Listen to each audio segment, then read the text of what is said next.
사실은 이게 보톡스가 한번 내성이 생기면 그 다음에 효과가 없습니다. 안검경련이나 안면경련처럼 떨리는 그런 근육의 움직임을 줄여주고 목이 돌아가는 사경이라고 하는 그런 질환도 있고요. 중풍이 걸리면 나중에 원치 않게 이렇게 팔다리가 수축에 의해서 비틀어지는 경직되는 경우가 있는데요. 그런 것을 우리가 보톡스로 치료할 수 있거든요. 그런데 이런 치료 목적으로 쓸 수 있는 이제 보톡스도 이제 효과가 없는 거죠. 그러면 이런 내성을 막기 위해서 내가 어떤 노력을 하고 뭘 주의해야 되느냐?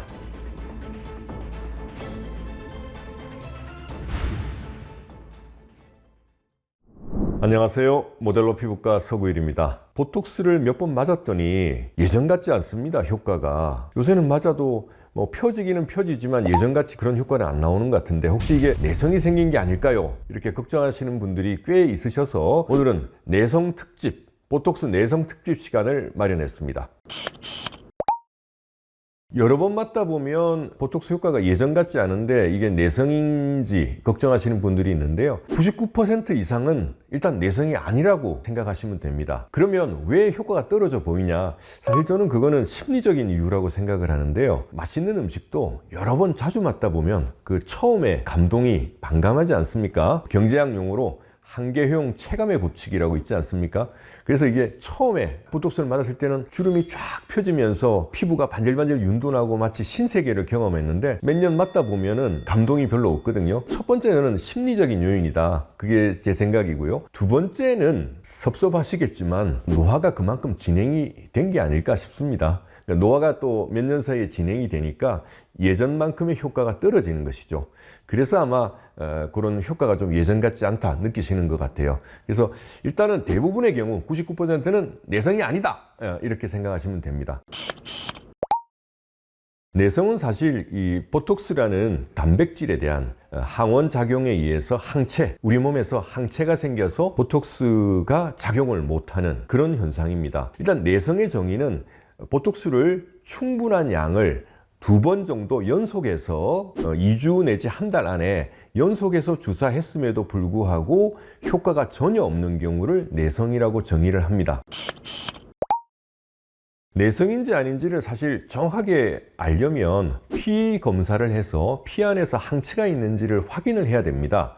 그 방법이 하나 있고, 두 번째는 간단하게는 임상 테스트로 B형 보톡스가 있거든요. 현재 우리나라에서는 뭐 수입이 되지 않고 예전에 우리나라에 수입이 되었다가 철수를 했는데요. 대부분 전 세계적으로 보톡스가 A형이고요. 딱 하나만 B형입니다. 그래서 내성이 있는 경우에는 이 A형에 내성이 있는 것이지 B형에는 굉장히 드뭅니다. 물론 동시 교차 내성이 있는 사람도 제가 지금까지 한 2분 정도는 봤기 때문에 100%는 아니지만 일단 내성이 있는지 없는지를 임상적으로 빨리 알려고 하면 한쪽 이마에는 기존의 보톡스 A형을, 반대쪽 이마에는 B형 보톡스를 해서 한쪽에는 보톡스 B형을 맞아서 쫙 펴졌는 반면에 반대쪽에는 효과가 없지 않습니까? 이 임상 테스트를 가지고 내성 진단을 할 수 있는 거죠.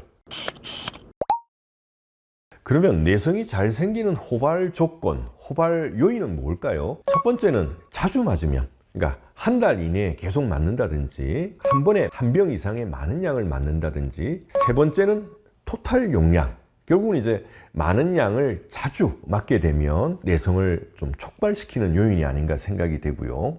그리고 마지막으로 중요한 요소가 순수 톡신을 쓰지 않고 복합 단백질이 있는 제품을 쓰게 되면 이 복합 단백질이 항체를 잘 유발하는 조건이 됩니다. 순수 톡신으로 허가를 받은 독일의 제오민 같은 경우는 2007년에 발매된 이래 아직까지 내성 보고가 없거든요. 그러니까 저는 이 순수 톡신이 아닌 복합 단백질이 들어있는 제품도 역시 내성을 유발하는 요인 중에 하나, 이렇게 4가지가 저는 원인이 아닌가 생각이 되고요. 저희 병원 정보화 시스템에 2006년 이후에 등록된 저희 고객분들 데이터를 바탕으로 보면 지금까지 1,900명 정도가 보톡스를 맞으셨고 누적 횟수야 뭐 5만 건이 넘죠. 근데 이 1,900명 중에서 자체적으로 내성이 생기신 분은 5명에 불과합니다. 확률적으로 보면 0.05%니까 굉장히 낮은 숫자겠죠. 그래서 제가 처음에 보톡스 내성은 99% 아닐 거다 이렇게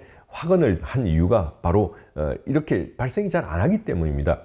특히 이렇게 낮게 된 이유 중에 하나는 사실은 제가 2016년부터인가는 기존에 복합 단백질이 들어있는 보톡스를 제외하고 그 순수 톡신 두 가지만, 수입사는 제오민, 국산은 코어톡스, 이 두 가지만 사용했기 때문에 2010년 이후에는 저희 병원에서 자체적으로 발생한 적이 없습니다.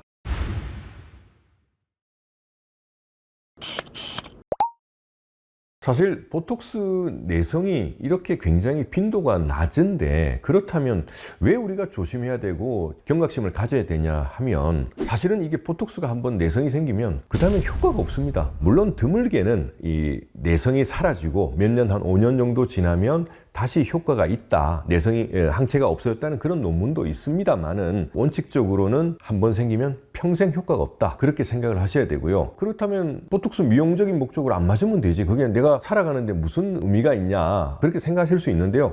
사실은 보톡스가 현재는 미용적인 목적으로 더 많이 쓰이고 있지만, 원래 스타트는 치료 목적이었습니다. 안검 경련이나 안면 경련처럼 떨리는 그런 근육의 움직임을 줄여주고, 목이 돌아가는 사경이라고 하는 그런 질환도 있고요. 중풍이 걸리면 나중에 원치 않게 이렇게 팔다리가 수축에 의해서 비틀어지는, 경직되는 경우가 있는데요. 그런 것을 우리가 보톡스로 치료할 수 있거든요. 그런데 이런 치료 목적으로 쓸 수 있는 이제 보톡스도 이제 효과가 없는 거죠.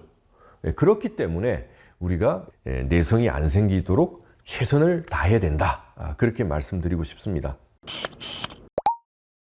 그러면 이런 내성을 막기 위해서 내가 어떤 노력을 하고 뭘 주의해야 되느냐? 횟수를 줄이는 게 중요하다고 생각합니다. 보톡스 주름 치료나 사각턱처럼 3개월 정도 텀을 두고 맞는 것은, 사실은 저희 병원 데이터를 봐도 저는 0.1%밖에 안 될 거라고 생각을 합니다. 굉장히 낮습니다.